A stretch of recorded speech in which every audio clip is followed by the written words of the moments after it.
মল্লিকা কেমন আছে? ও ঠিক আছে তো? দেখুন প্লিজ ওর খেয়াল রাখুন। আমি এক্ষুনি হসপিটাল পৌঁছচ্ছি। হ্যাঁ এক্ষুনি কিছুক্ষণের মধ্যেই আসছি। ওকে ওকে, থ্যাংক ইউ। আচ্ছা, আপনি কি ফোন করেছিলেন? হ্যাঁ আমি ফোন করেছিলাম। এই ভদ্রলোক এখানে জানি না কেউ এই বেচারাকে। আপনি এনাকে চেনেন? না স্যার, আমি তো ওকে চিনি না। কিন্তু দেখুন স্যার, আপনি বলেছিলেন যতক্ষণ না আপনি আসেন আমি এখানেই থাকি। তো আমি ছিলাম। এবার আমার হসপিটালে যেতে দিন, আমার ওয়াইফ হসপিটালে ভর্তি। গুলি সোজা মাথায় লেগেছে, মনে হচ্ছে এখনো ভেতরেই আছে। এর স্কাল্প আর নাক খুব বাজেভাবে ভেঙে গেছে। চোয়ালটা ভাঙেনি, কিন্তু একে শনাক্ত করা খুব মুশকিল। মুখ একদম নষ্ট হয়ে গেছে, ফেসটা রিকনস্ট্রাকশন করতে হবে। স্যার প্লিজ আমাকে হসপিটাল যেতে দিন। দেখুন, সরি, আমরা আপনার অবস্থা বুঝতে পারছি, কিন্তু এখানে কি হয়েছিল সেটা না জেনে আপনাকে যেতে দিতে পারছি না। Sir please sir. দেখুন, আমি জানি যে আপনি এই লোকটাকে চেনেন না, কিন্তু এর মৃত্যু আপনার কম্পাউন্ডে, আপনার বাড়িতেই হয়েছে। এটা কোনো কোইন্সিডেন্স তো হতে পারে না, কিছু তো ব্যাপার আছে। দেখো তো আশেপাশে কোনো বন্দুক পাও কিনা। স্যার,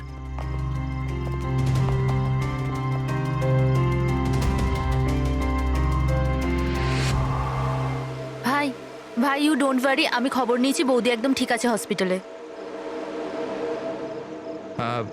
স্যার এ আমার বোন শায়লা। রিসেপশনের পুরো ফাংশনটা এই অর্গানাইজ করেছিল। হ্যাঁ স্যার, আমরা সবাই ফাংশনে বিজি ছিলাম, তখনই গুলি চালানোর আওয়াজ শুনতে পেলাম আমরা। তার আগে কি হয়েছিল আমি আপনাকে বলছি। স্যার 2 দিন আগেই আমার বিয়ে হয়েছে মল্লিকার সাথে, আর আজকে ছিল রিসেপশন। সবকিছু ঠিকঠাক চলছিল। মল্লিকা আমার সকল বন্ধুদের সাথে, সব কালিগদের সাথে আলাপ করছিল। হ্যাঁ, কিছু লোক ছিল যাদের মল্লিকাকে নিয়ে প্রবলেম হচ্ছিল, কারণ ওরা ভাবছিল মল্লিকা আমার স্টেটাসের সমান নয়। বেদান্ত এই মেয়েটাকে বিয়ে করেছে, আর কোনো মেয়ে পেল না? কমসে কম কোনো নিজের স্ট্যাটাসের মেয়েকে নিয়ে আসতো। জানি না কোন বস্তি থেকে নিয়ে এসেছে একে। আই এম শিওর যে এই একে ফাঁসিয়েছে। কিন্তু আমার এইসব কথায় না তো কোনো সমস্যা হয়েছে, না তো হবে। হঠাৎ আমি দুজনকে পার্টিতে আসতে দেখলাম, একটা লোক এবং একজন মহিলা, হাতে ক্যামেরা, গলায় আইডি কার্ড। আমি ভাবলাম হবে হয়তো কোনো রিপোর্টার। তারপর মল্লিকার সাথে কথা বলা শুরু করলো। কে জানে কি জিজ্ঞেস করছিল ওকে, কিন্তু মল্লিকা ওদের কথা শুনে যেন বিচলিত হচ্ছিল। ও ভেতরে চলে গেল। আমি ভাবলাম আমি গিয়ে ওকে আটকাই। আমি রিপোর্টারগুলোর পিছু নিতেই যাচ্ছিলাম কি কেউ একজন আমায় ডাকলো। ওর কয়েক মিনিট বাদেই গুলি চলার আওয়াজটা এলো, আর আমরা সবাই ছুটে বাইরে বেরিয়ে এলাম। আপনারা পিছনে থাকুন, পেছনে সরে দাঁড়ান। সরুন। আর তারপরেই আমি আপনাকে ফোন করলাম, আর মল্লিকাকে হসপিটাল নিয়ে যাওয়া হলো। আচ্ছা, ওই যে দুটো রিপোর্টার এসেছিল পার্টিতে, ওরা কি কথা বলছিল কিছু শুনেছো তোমরা? আগে না স্যার। আগে হ্যাঁ, আমি শুনেছিলাম কথা বলতে। আমি তো এখানেই দাঁড়িয়েছিলাম, আমার বন্ধুর সাথে কথা বলছিলাম। রিপোর্টারের নাম পামেলা আর করণ, আর ওরা বম্বে ক্রনিকল টাইমসের ছিল। গুড, এ তো খুব ভালো কথা। আর কিছু শুনেছিলেন? আপনার সঙ্গে কোনো কথা বলেছিল ওরা? না, ওরা মালিকাকে জানি না কেমন অদ্ভুত প্রশ্ন করছিল। তুমি কখনো বোট ব্লাস্টের ব্যাপারে শুনেছো? তুমি নিশ্চয়ই বোটে বন্দুক সহ একজন মানুষকে দেখেছো। নো প্রবলেম, আমি নিজেই খুঁজে নেব। বেচারি মালিকা খুব ঘাবড়ে গেছিল আর ভেতরে চলে গেল, আর কিছুক্ষণ পরে গুলির আওয়াজ পাওয়া গেল। এরকম পাগল রিপোর্টার আমরা অনেক দেখেছি, আর আপনারাও খুব ভালোভাবে জানেন যে কোনো কারণ ছাড়া কোনো রিপোর্টার এরকম ফালতু প্রশ্ন করবে না। তো তোমার কি মনে হচ্ছে ওরা দুজন কোনো রিপোর্টার ছিল না? হতে পারে। ওরা যখন ভেতরে ঢুকেছিল তখন তোমরা গেটের সামনে ডিউটি করছিলে, তো ওদের দেখেছিলে তোমরা? গেটের বাইরে সিসিটিভি ক্যামেরা লাগানো আছে, নিশ্চয়ই ভেতরে আসলে দেখা যাবে। স্যার ওদের এন্ট্রি রেজিস্টারেও আছে, যদি আপনি বলেন তো নিয়ে আসবো। এতে বলার কি আছে, তাড়াতাড়ি গিয়ে নিয়ে এসো, যাও তাড়াতাড়ি। অভিজিৎ, এই লোকটার পকেটে না কোনো আইডি আছে, না কোনো মোবাইল আছে, পকেট খালি। আর দ্বিতীয় কথা হলো, এর মাথায় গুলি লেগেছে পেছন থেকে, আর ডাইরেকশন দেখে মনে হচ্ছে যে গুলি ভেতর থেকে চলেছে। সব জায়গা খুঁজে নিয়েছি স্যার, কোথাও কিচ্ছু নেই। আর স্যার বন্দুকটাও সে বাড়িতে রেখে যায়নি। যদি বাড়িতে রেখে যেত হয়তো সবাই ভয় পেয়ে যেত। কিন্তু এরকম তো কোনো ব্যাপার নয় স্যার, আমাদের বাড়িতে তো অনেক রকম বন্দুক আছে। কি বলছেন, বাড়িতে? হ্যাঁ, কারণ দাদা তো গানসের ডিলার না।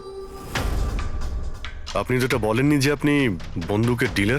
হ্যাঁ, কোথায় রাখেন আপনার এই গান? চলুন দেখান। আর হ্যাঁ, পার্টিতে আপনি যে যে গেস্টকে ইনভাইট করেছিলেন তাদের লিস্টটা আমরা চাই। হ্যাঁ, এক্সকিউজ মি। হ্যালো, কি? হ্যাঁ হ্যাঁ, আমি আমি আমি এক্ষুনি আসছি। ঠিক আছে, আমি আসছি। আমরাও যাব আপনার সাথে আপনার ওয়াইফের সঙ্গে দেখা করতে। হতে পারে এই খুনের সঙ্গে তার অজ্ঞান হয়ে যাওয়ার কোনো না কোনো রিলেশন আছে। মল্লিকার আগের জীবনটা পুরো সাদা, একদম ফাঁকা। ইনফ্যাক্ট যে হসপিটালে আমি ট্রাস্টি, মল্লিকা ওখানকার একটা পেশেন্ট ছিল। ওর অ্যাক্সিডেন্ট হয়েছিল আর শকের জন্য ওর সমস্ত স্মৃতিশক্তি চলে গেছিল। ও কে, কোথা থেকে এসছে, ওর সাথে কি হয়েছে, ওর কিচ্ছু মনে ছিল না। ওর তো নিজের নামটাও মনে ছিল না। মল্লিকা নামটা আমরা দিয়েছিলাম। আমি যখন ওর সাথে দেখা করলাম তো খুব বিচলিত ছিল, খুব ভয়ের মধ্যে ছিল। কিন্তু ধীরে ধীরে আমি ওকে আশ্বাস দিলাম যে সব কিছু ঠিক হয়ে যাবে। আর এইভাবে মেলামেশা করতে করতে আমার ওকে ভালো লাগতে শুরু করলো। ওর আগের জীবনটা নিয়ে আমার কোনো মাথা ব্যথা ছিল না স্যার, এই জন্য আমি ওকে বিয়ের প্রস্তাব দিলাম। কিন্তু স্যার, যবে থেকে মল্লিকা আমার জীবনে এসছে, ওর জীবনটা বিপদের মধ্যে পড়ে গেছে। তার মানে কি বলতে চাইছেন আপনি? স্যার, আগের সপ্তাহে আমরা সিটি স্কোয়ার মলে গেছিলাম। বিয়ের প্রস্তুতি একদম জোর কদমে চলছিল।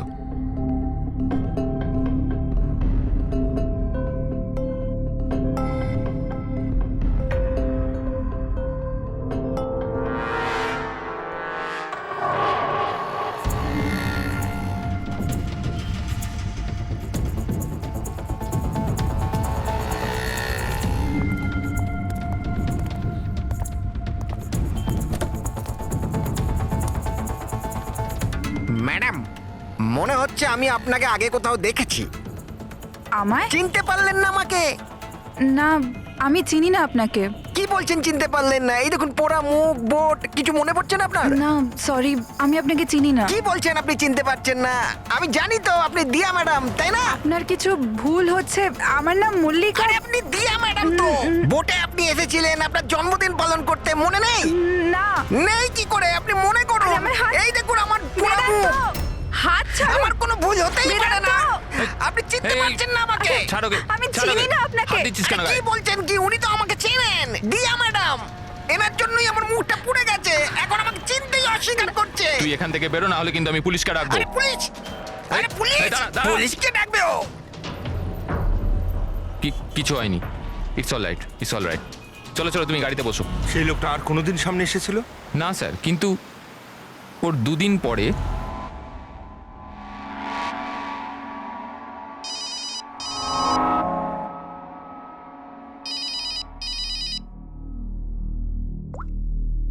হ্যালো, কেমন আছো সোনিয়া? সোনিয়া? মনে হচ্ছে আপনার কোথাও ভুল হচ্ছে। এখানে সোনিয়া বলে কেউ থাকে না, রং নাম্বার। থাকে, আমি জানি। আমি ওর সাথেই তো কথা বলছি। আর খুব তাড়াতাড়ি আমি তোমার কাছে আসব, তোমার কাছে, তোমাকে মারার জন্য। বেদান্ত, তোমার এই ঘরে যে লোকটা মারা গেছে তার সঙ্গে এর নিশ্চয়ই কোনো সম্পর্ক আছে। হতে পারে ও তোমার ওয়াইফকে মারতে এসেছিল কিংবা হুমকি দিতে এসেছিল। কিন্তু একটা কথা সত্যি যে এটা সেই লোক না যার মুখে ক্ষত ছিল। আমরা চেক করেছি, কিচ্ছু ছিল না। কিন্তু 100% কোনো না কোনো কানেকশন তো আছে।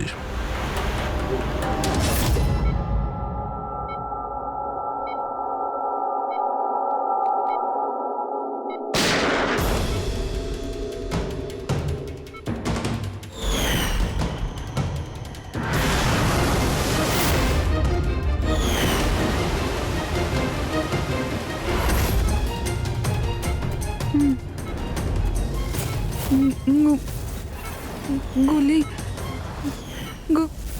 গুলি, না না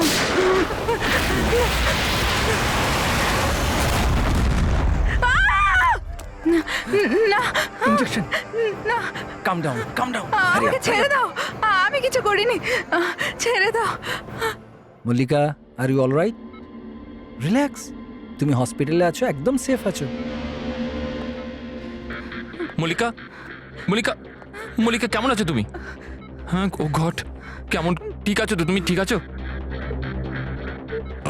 ডক্টর ইশান্ত, আপনি বলছিলেন যে বেদান্তকে যে মল্লিকা একটু অস্থির হচ্ছিল, কিছু বিড়বিড় করছিল, কি হয়েছিল ওর? আসলে মল্লিকা যখন জ্ঞান ফিরল খুব অদ্ভুত ধরনের কথা বলছিল।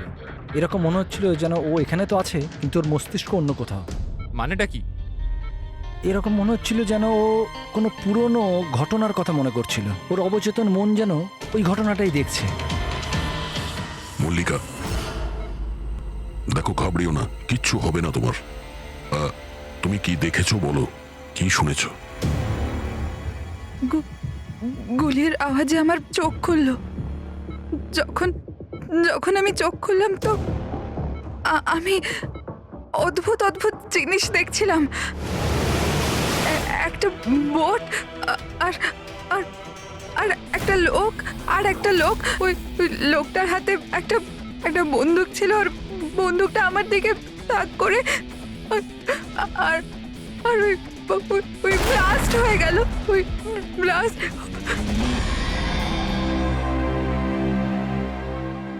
ডাক্তারবাবু,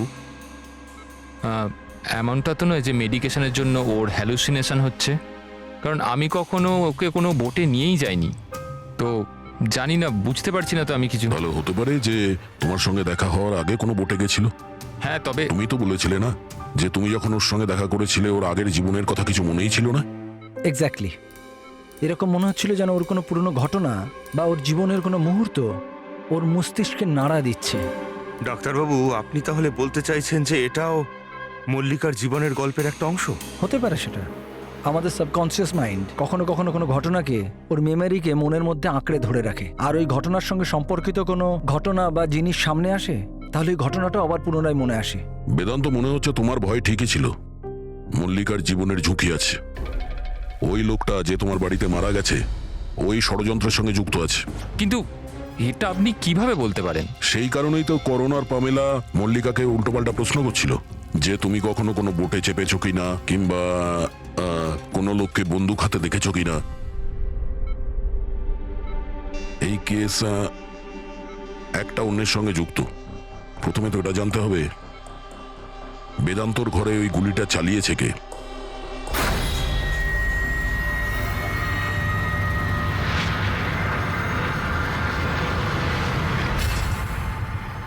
স্যার, এগুলো লিগ্যাল ডকুমেন্ট আর লাইসেন্স সব আমাদের কাছে আছে। আচ্ছা,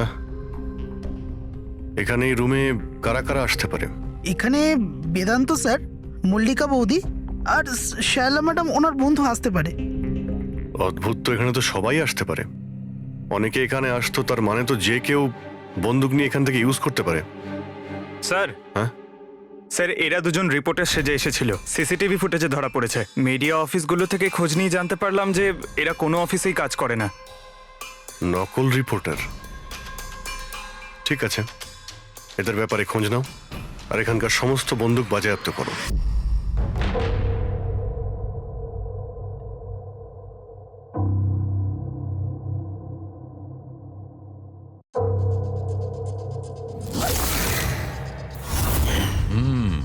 থ্যাংক গড এর চোয়ালের হাড়গুলো আর চিক বোনটা ঠিক আছে, নাহলে মুখটা তৈরি করা খুব মুশকিল হয়ে যেত। বেশিরভাগ খুলিটা তো ভেঙে চৌচির হয়ে গেছে। যাই হোক, এই হাড়গুলো দিয়ে তো মুখটা বানানো যেতে পারে।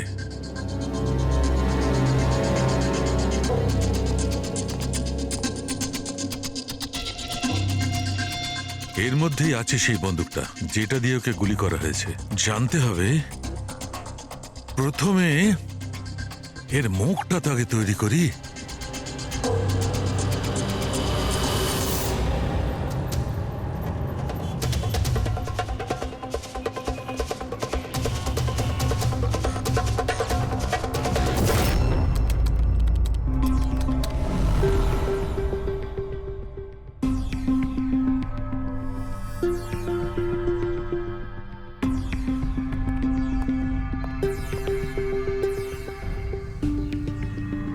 মল্লিকার কাছে যে সোনিয়ার নাম করে হুমকি দেওয়া ফোন আসছিল, সেটা পিসিও থেকে আসছিল। সেখান থেকে খুঁজে বের করা খুব মুশকিল। আর এই লোকটা মানে অর্ধেক পুড়ে যাওয়া লোকটা যে ওকে ভয় দেখাচ্ছিল, এর কোনো ক্রিমিনাল রেকর্ডও নেই।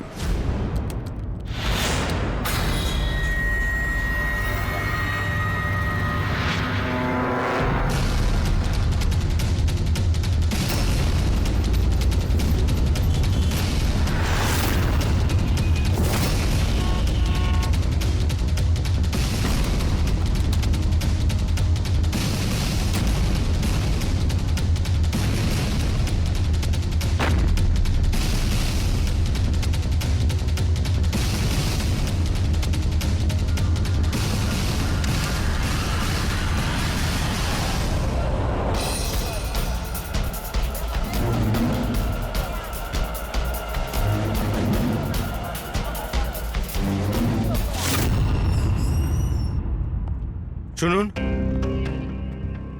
আগে বলুন। দেখুন আমরা সিআইডি থেকে আসছি। সিআইডি? আমি আপনার কি হেল্প করতে পারি? এক মিনিট, একবার এই ফটোটা দেখুন। এরা কি কোনোদিন আপনার কাছ থেকে ক্যামেরা আর মাইক ভাড়া করে নিয়ে গেছিল এই 48 ঘন্টার ভেতরে? এক মিনিট দাঁড়ান, আমি চেক করে আপনাদের বলছি। আমি এক্ষুনি আসছি।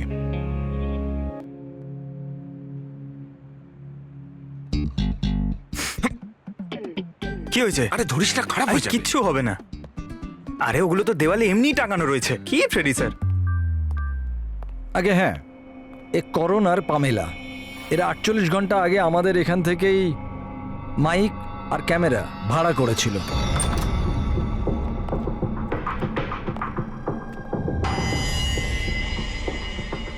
আপনারা কি জানেন মল্লিকার জীবনের ব্যাপারে? সত্যি কথা বলুন। স্যার, আমি আর আমার স্ত্রী থিয়েটার অ্যাক্টার্স। শায়লা আসলে আমাদের ফিনান্সিয়ালি অনেক উপকার করেছে। তো হি ইজ রাইট স্যার। আসলে আমাদের বলা হয়েছিল যে মল্লিকাকে অদ্ভুত অদ্ভুত প্রশ্ন করতে। আমরা তো শুধু ওটাই করেছি। বিশ্বাস করুন, আমরা এটা ছাড়া আর কিচ্ছু জানি না। প্লিজ আমাদের ওপর বিশ্বাস করুন। হেই, শায়লা এরকম কেন করবে? এমন কিছু তো আছে মল্লিকার গত জীবনের ব্যাপারে যা ওই মেয়েটা জানে আর আমাদের কাছে লুকোচ্ছে।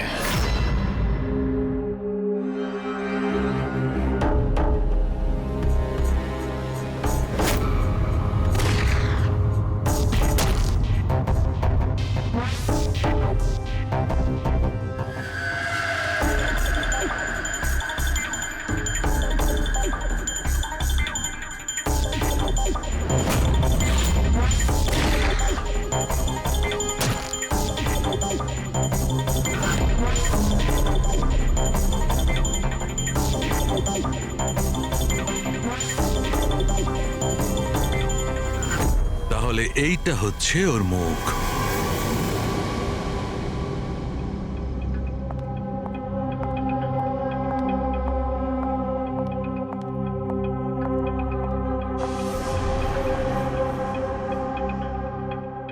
আপনারা এখানে?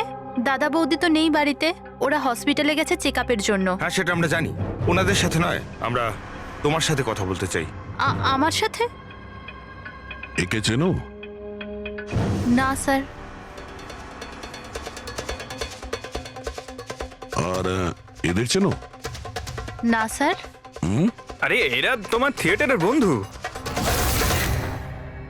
তুমি তো এটা বলনি যে তুমি অ্যাক্টরদের কাজও দাও। এই পার্টিতে তুমি ওদের ডেকেছিলে না মল্লিকাকে ভয় দেখাতে আর উল্টোপাল্টা প্রশ্ন করার জন্য? এবার তাড়াতাড়ি বলে দাও, এসব তুমি কেন করেছিলে? কি জানো তুমি মল্লিকার ব্যাপারে? হ্যাঁ, ওর আগের জীবনের ব্যাপারে? আর সেই লোকটার ব্যাপারেও যার মৃত্যু তোমাদের বাড়িতে হয়েছে? আমি কিচ্ছু জানি না। মানে বলতে চাইছি, আমি মল্লিকার ব্যাপারে কিচ্ছু জানি না। আমি তো শুধু অতটুকুই জানি যতটা আমাকে ওই লোকটা বলেছিল, যার মুখটা পোড়া। তুমি ওই লোকটাকে চেনো? হ্যাঁ স্যার, যেদিন ওই লোকটা মল্লিকাকে হুমকি দিয়েছিল আমি ওখানেই ছিলাম। আর যখন দাদা মল্লিকাকে সামলাচ্ছিল তখন আমি ওই লোকটার পেছনে গেছিলাম। শোনো, কি হলো? কে তুমি? আর তুমি মল্লিকাকে কি বলছিলে? কি করে জানো তুমি ওকে? এটা আপনি আমায় কেন জিজ্ঞেস করছেন? ওনাকে জিজ্ঞেস করুন, যে মল্লিকা সেজে ঘুরে বেড়াচ্ছে ওনাকে জিজ্ঞেস করুন। দিয়াকে উনি বলবেন যে 1 বছর আগে কি হয়েছিল বোটে। হ্যাঁ, এই দেখুন, এই সব কিছু ওর পরিণাম। হ্যাঁ, আমাকে জিজ্ঞেস করছে কে মল্লিকা। আমার মল্লিকাকে নিয়ে কোনো চিন্তা নেই, কিন্তু আমি শুধু আমার দাদাকে নিয়ে চিন্তিত। আর আমি চাই না ওই পাগল মেয়েটার জন্য আমার দাদাকে হারিয়ে ফেলি। স্যার, এর থেকে বেশি আমি কিচ্ছু জানি না, সত্যি বলছি। স্যার, তার মানে এটা তো ডেড এন্ড। ঠিক আছে, আপনি যান। এখন তো একটাই রাস্তা আছে।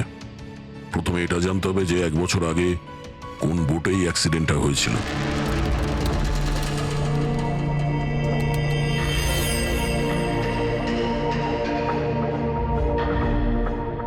এমন যতগুলো কেস হয়েছে সব কটা দেখো 10 মাস থেকে 1 বছরের মধ্যে। এই সময় বেদান্তর সঙ্গে মল্লিকার দেখা হয়েছিল হসপিটালে। ওকে? Yes sir. একবার যদি বোটে ব্লাস্টের ব্যাপারটা পরিষ্কার হয়ে যায় তাহলেই তদন্ত এগোনো যাবে। স্যার হ্যাঁ, পেয়ে গেছি। এই দেখুন, 2016 নভেম্বরে একটা বোট ব্লাস্ট হয়েছিল কেরালায়। স্যার ওই বোটে 4 জন ছিল, হাজব্যান্ড ওয়াইফ, ওনাদের মেয়ে দিয়া, আর ওই বোটের মাঝি। বম ব্লাস্টের জন্য স্যার সবাই মারা গেছিল, শুধু ওই মাঝি ছাড়া। স্যার এ তো মল্লিকা। মল্লিকা, দিয়া, এর ফ্যামিলিতে আর কে কে আছে? স্যার মাথুর ফ্যামিলিতে 4 জন মেম্বার, হাজব্যান্ড ওয়াইফ, ওদের মেয়ে দিয়া, আর ওর ভাই রতন।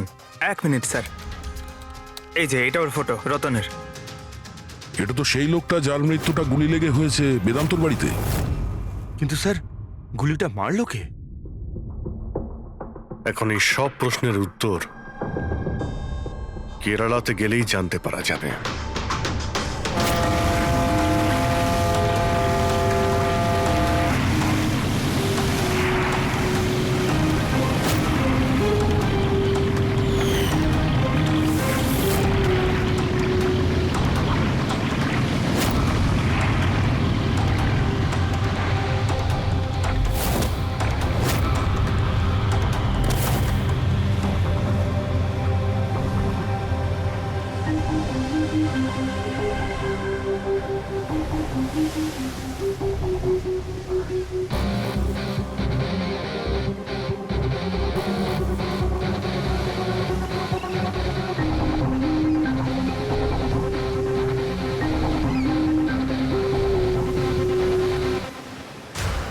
এই জালটাকে ভালো করে ধুতে হবে, সুব্রমণিয়াম, ভালো করে দড়ি দিয়ে বাঁধো। আগে আপনি সুব্রমণিয়াম? হ্যাঁ, সিআইডি মুম্বাই। 1 বছর আগে ডিসেম্বর 2016-তে আপনার বোটে ব্লাস্ট হয়েছিল, সেই ব্যাপারে জানতে এসেছি। তাতে একজন পুরুষ আর একজন মহিলা মারা গেছিল, আর ওর মেয়েটা হারিয়ে যায়। আপনার বোটের মাঝিও তো ছিল ওতে। মাঝি? হ্যাঁ, আপনার বোটের মাঝি তো ওই বোটেই ছিল। হ্যাঁ স্যার, মাঝিও ছিল। প্রচুর লোকসান হয়ে গিয়েছিল আমার। 3 জন লোকের ফ্যামিলি এসেছিল, ভাড়া নিয়েছিল আমার নৌকোটাকে। ওদের ওই আইল্যান্ডে যাওয়ার কথা ছিল, নিজের বাংলোতে। স্যার হঠাৎ ব্লাস্ট হয়ে গেল, সব শেষ। আমার নৌকোটাও, আমার মাঝিটাও, ও বেচারাও খুব কষ্ট পেয়েছিল। অর্ধেক মুখ জ্বলে গিয়েছিল ওর। আচ্ছা, এই কান্তকে এখন কোথায় পাওয়া যাবে? এখন বলতে পারবো না স্যার, আমি জানি না ও কোথায় থাকে এখন।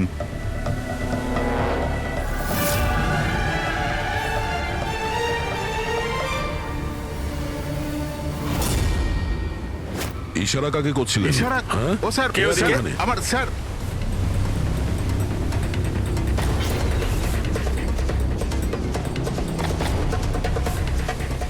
এই এই এই, দাঁড়া।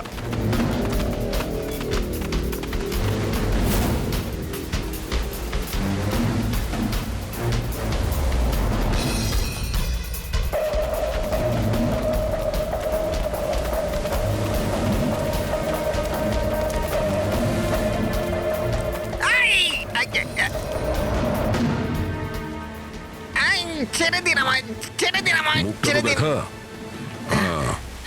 তুমি, হ্যাঁ, তুমি মল্লিকাকে মারতে চেয়েছিলে, হ্যাঁ, আর রতনকে মারার জন্য বেদান্ত ম্যানসনে ঢুকে গেছিলে, তাই তো? এই আবার যাবো। আর ওখান থেকে পালিয়ে এখানে চলে এসছো লুকানোর জন্য? না কেন করেছো তুমি এটা, বলো? না না স্যার, আমি কাউকে খুন করিনি।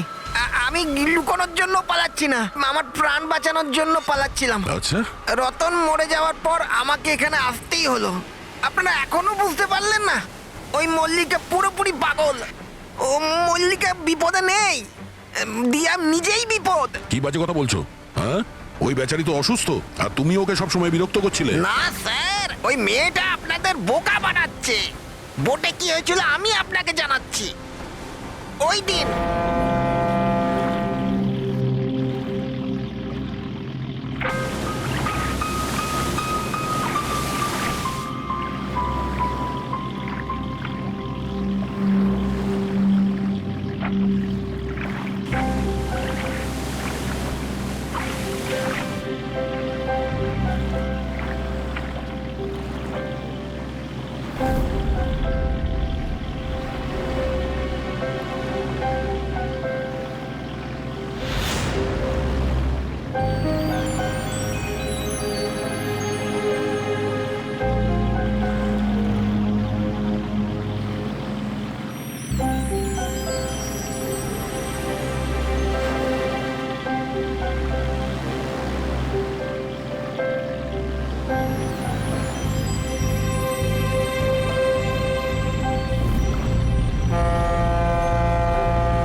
তাড়াতাড়ি এসো, তাড়াতাড়ি এসো, নাহলে কেবিনে আবার বন্ধ করতে হবে আগের মতো।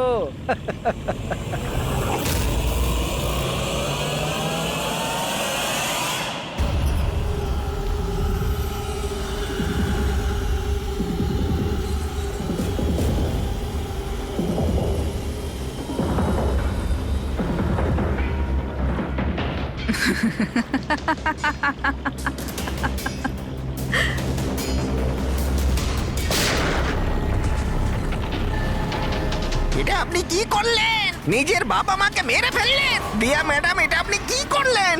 কে দিয়া ম্যাম? আমার নাম সোনিয়া। সোনিয়া দুজনকে কোনো দিন ছাড়ে না। এক, যে ওকে ঘরে বন্দি করে। দ্বিতীয়, যে ওকে খারাপ কাজ করতে দেখে আমাকে নেয়। মারবেন না।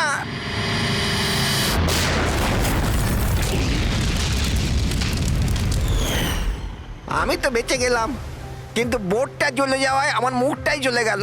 তারপর আমি রতনের সাথে দেখা করতে যাই, যে এই বোটের বুকিং করেছিল।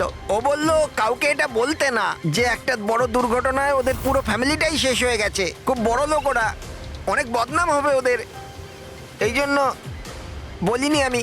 কিন্তু এটা কার জন্য হলো? ওই মাথুর বাবুর মেয়ে দিয়া, ওর পাগলামির জন্য। পাগলামো? হ্যাঁ, দিয়া, যাকে আপনারা মল্লিকা ভাবেন না, ওর দ্বিতীয় রূপ সোনিয়া।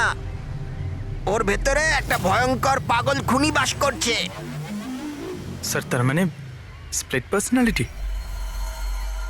যদি এ সত্যি কথাই বলে, তাহলে তো আমাদের আগে এটা জানতে হবে যে দিয়ার ভেতরে সোনিয়া ও রতনের খুন করেছে কিনা। আর যদি করে থাকে, তাহলে দিয়ার ভেতরে সোনিয়াকে যে কোনোভাবেই জাগাতে হবে।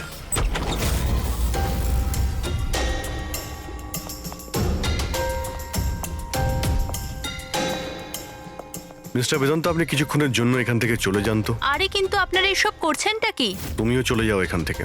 কিন্তু কিছু বলুন তো, ব্যাপারটা কি? সবকিছু বলবো, আপনি আগে এখান থেকে চলে যান প্লিজ। যান যান বাইরে। যান, তুমিও যাও। না না, আপনি না, আপনি ওখানে বসুন। স্যার, আপনি বসুন ওখানে। বেদান্ত, চলুন বসুন ওখানে। কি হয়েছে স্যার? সব ঠিক আছে? কিছু হয়নি, এবার হবে। আজকের পর থেকে না আপনি বেদান্তর সঙ্গে দেখা করবেন, আর না ওর বোনের সঙ্গে। শুধুমাত্র এদের দুজনের সঙ্গেই না, তুমি কারোর সঙ্গে দেখা করবে না। হ্যাঁ, কিন্তু কিন্তু বাদ দাও।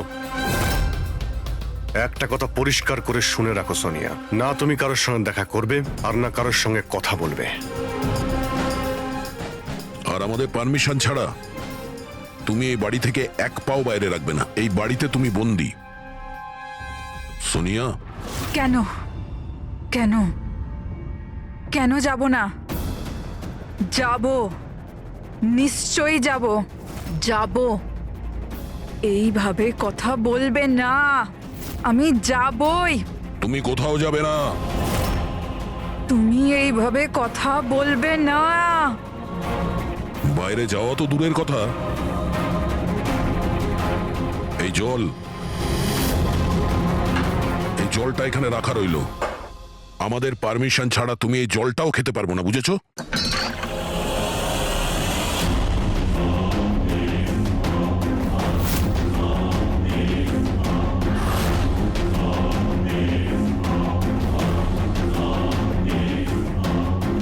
তুই আটকাবি আমাকে, নাকি তুই? সোনিয়া নিজের ইচ্ছার মালিক।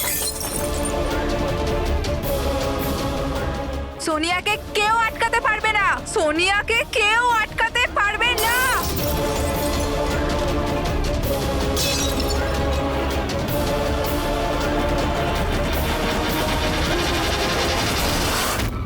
কাউকে ছাড়বো না, কাউকে ছাড়বো না আমি। ছাড়ো, ছাড়ো, ছাড়ো। চুপ করে বসো। না, না, কিচ্ছু করতে পারবে না তোমরা, কিচ্ছু করতে পারবে না। সোনিয়া থাকতে দিয়ার কেউ কিচ্ছু করতে পারবে না, কিচ্ছু করতে পারবে না।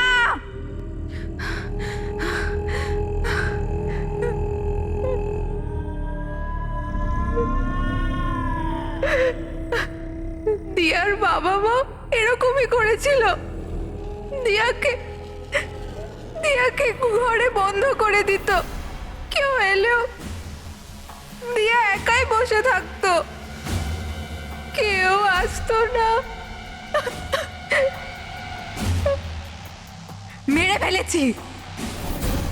মেরে ফেলেছি আমি দিয়ার বাবা মাকে। তোমাদেরও মেরে দেব, তোমাদের সবাইকে মেরে দেব। কে তুমি? তোমার আসল পরিচয় কি?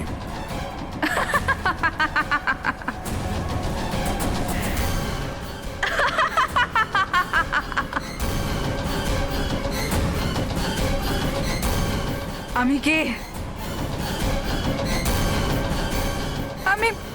আমি দিয়া, আমাকে বাঁচাও। আমি দিয়া, প্লিজ আমাকে বাঁচাও, প্লিজ। রতনকে তুমিই মেরেছো না? হ্যাঁ, যাতে ও বেদান্ত আর শায়লাকে তোমার আসল পরিচয় না দেয়, তাই তো? এটা কি বলছেন স্যার? রতন এখানে এসেছিল? রতনের ডেথ কি এই বাড়িতেই হয়েছিল? আমার বাড়িতে রতনের ডেথ হয়েছে? ভালো হয়েছে, খুব বিরক্ত করতো আমাকেও। যদি আমি ওকে গুলি মারতে পারতাম কত মজা হতো। সবাই মরে যেত আমারই হাতে, তোমাদের সবাইকে আমি মেরে ফেলবো।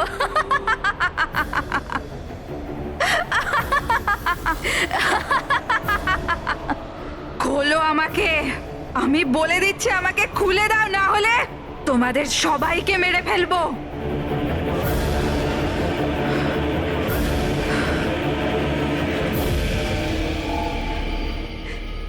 ছেড়ে দাও না দিয়াকে,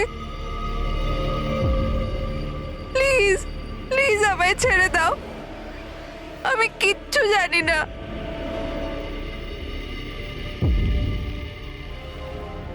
বেদান্ত, বেদান্ত, বেদান্ত, তুমি কোথায় গেলে? বেদান্ত কোথায়? প্লিজ আমাকে এখান থেকে নিয়ে যাও। খুলে দাও, খুলে দাও আমাকে।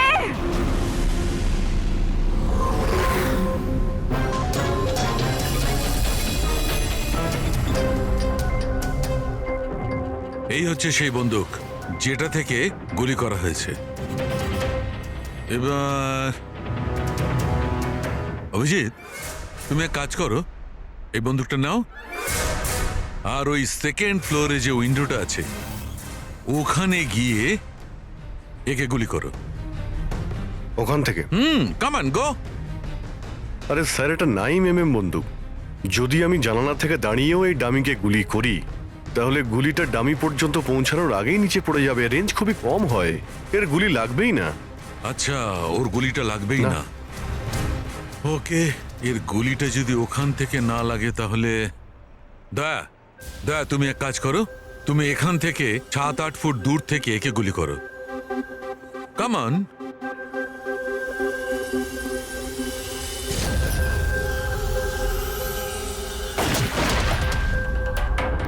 আপনি প্রমাণ কি করতে চাইছেন ডক্টর সালুকে? দয়া এটাই যে মল্লিকা বিপজ্জনক হতে পারে, খুনিও হতে পারে, কিন্তু ও নিজের ভাই রতনকে মারেনি। কি বেসিসে তুমি এটা বললে? আমি বলছি, দয়া, যখন তুমি একে গুলি মেরেছো, এই গুলিটা সিধে এখানে গিয়ে লেগেছে, এর খুলিতে নিচের দিকে। হ্যাঁ, যদি এই গুলিটা সেকেন্ড ফ্লোর থেকে ছোঁড়া হতো, তাহলে অভিজিৎ যেমন বলেছে ওই গুলিটা এখানে এসে পৌঁছতোই না, নিচে পড়ে যেত। আর মনে করো যদি ওটা খুব পাওয়ারফুল গান হয়, গুলি একে লেগেও যায়, তাহলে গুলিটা এর ওপর থেকে নিচের দিকে লাগতো, কারণ গুলিটা এইভাবে আসতো এই ওপর থেকে নিচের দিকে। কিন্তু আমি যে ক্ষতটা পেয়েছি ওটা একদম সিধে গেছে, সিধে। সেই জন্য মল্লিকা এই গুলিটা চালায়নি। স্যার, কিন্তু যদি মল্লিকা গুলি না চালায় তাহলে কে চালালো? এই গুলিটা যেই চালিয়ে থাকুক ও এখানেই ছিল, এই গ্রাউন্ড ফ্লোরে, এরই আশেপাশে। তার মানে স্যার, ও পার্টিতে উপস্থিত ছিল, আর যখন পার্টিতে ছিল তাহলে পার্টির জামা কাপড় পরেছিল। আর যদিও গুলি চালিয়েই থাকে তাহলে ওর কাপড়ে গান পাউডারও থাকবে। কারেক্ট। বেদান্তর বন্ধু মল্লিকা আর ওর ননদ আর ওই যে দুজন নকল রিপোর্টার ছিল না, ওদের সবার ড্রেস নিয়ে আসো, ওদের না জানিয়ে।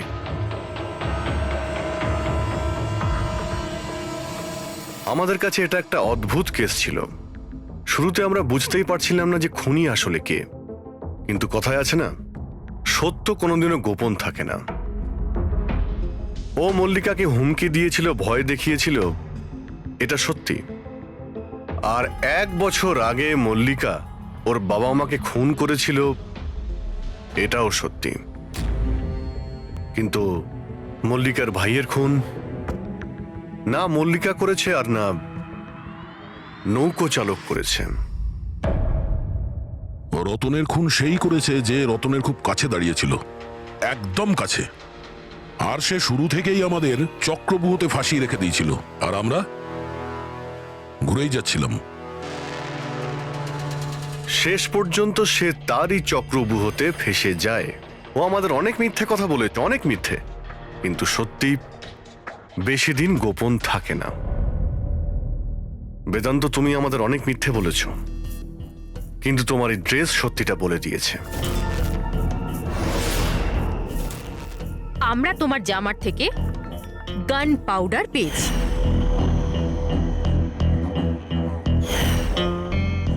আমি রতনকে গুলি মেরেছিলাম। রিসেপশনের একদিন আগে ওর একটা ফোন এসেছিল, আর ও রিসেপশনের দিনও এখানে এসেছিল। আমি ওর সাথে একা দেখা করতে গেলাম, কি সব উল্টোপাল্টা কথা বলছিল। যে মল্লিকার মাথার ঠিক নেই, ওর নাকি ডিসঅ্যাসোসিয়েটিভ ডিসঅর্ডার আছে, স্প্লিট পার্সোনালিটি, জানি না আরো কি সব বলছিল মল্লিকাই নাকি ওর মা বাবাকে মেরেছে, আর ও আমাকেও নাকি মেরে দেবে। খুব রাগ হয়েছিল ওর ওপরে। যখন আমি ওর কথা না শুনে ওকে এখান থেকে বেরিয়ে যেতে বললাম, তো আমাকে ধমকি দিল যে ও নাকি পুলিশে গিয়ে সব কিছু বলে দেবে। ও তো ভয় পাচ্ছিল যাতে মল্লিকা না ওর খুন করে দেয়। তারপরে খুব অদ্ভুত কথা বলছিল যে মল্লিকা পাগল হয়ে গেছে, জোরে জোরে চিল্লাতে শুরু করে দিল। বলছিল যে মল্লিকাকে ঘরের ভেতর আটকে রাখো, না হলে সবাইকে মেরে দেবে। আমি ওর কথা শুনলাম না, আর ওকে বললাম যে ও যেন ওখানেই দাঁড়ায়।